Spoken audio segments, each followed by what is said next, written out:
a martial artist, I've drawn such energy and such fortitude from sitting in areas like this and contemplating. Sometimes things are looking you right in the face and you don't realise it. You know, coming from Dublin, coming from Tala, it's 5 minutes and you're into this most lovely area.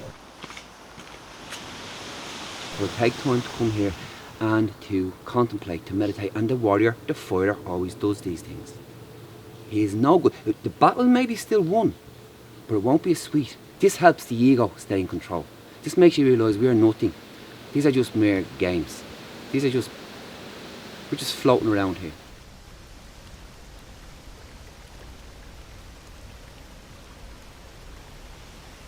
Complete warrior is physically, mentally, emotionally, socially and spiritually connected. It's like this, you know. Physical, mental, emotional, social, spirit, like a web. And if one thing is struck, everything else resonates.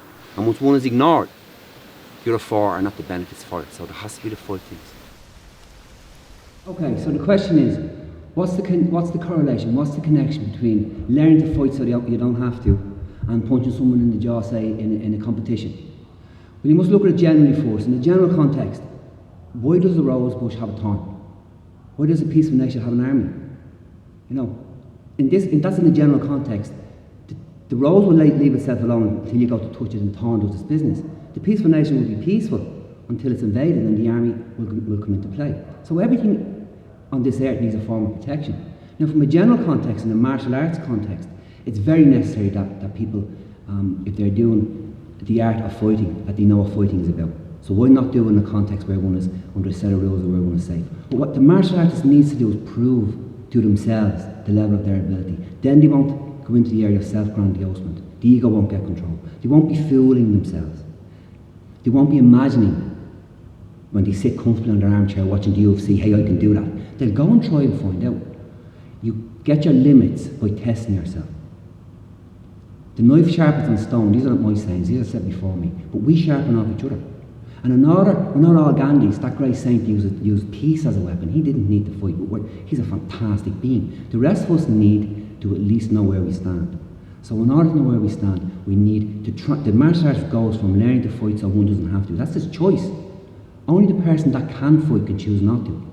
But in order to choose not to fight, you must know. You don't have to be a good fighter. You just have to find your limits and go, okay, here's where I stand. Then the ego is in check. Then you can study your art and know, in an honest context, where you stand.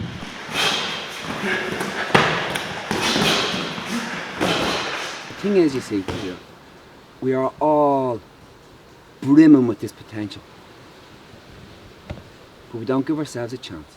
Or there isn't enough knowledge or guidance out there to make us realise effort over time equals results. Don't hope for it, work for it.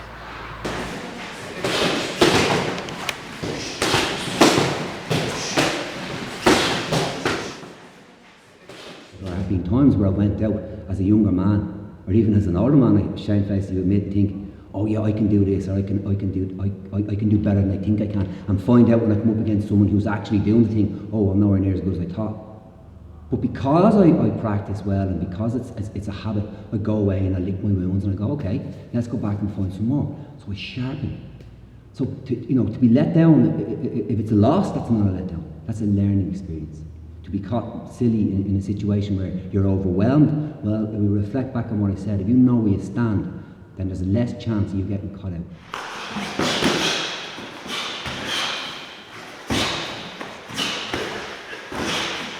Because from the ages of 15 years of age I'm studying martial arts, and I keep saying, it's an art form.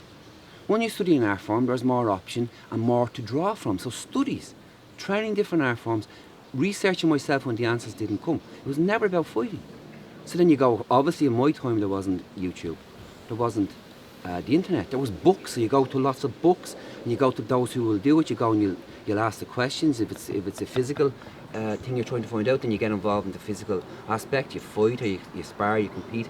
But if it's a theoretical perspective, then you talk to those who have knowledge. I've been very lucky to meet so many good people who wouldn't be classed as masters, who have serious knowledge.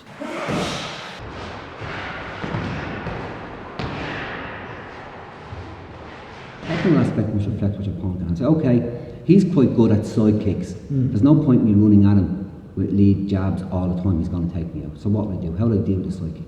Lucky, because there are a lot of good people in my students, like you've seen yourself, and in the greater martial arts community, particularly in kickboxing, are just some good quality champions with all different techniques.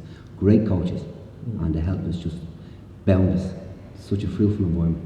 This is too serious. This is the world. This is too serious. There will be no excuses here. I'll be doing my best. I'm going to win, and whatever, I can't dictate the future, but I'll be going to do my best, and I'll be going serious. I'll be going confident, and I'll be going with self-belief, and as will be my opponents. And in proper warrior context, the best man or woman when women are fighting, the women will win.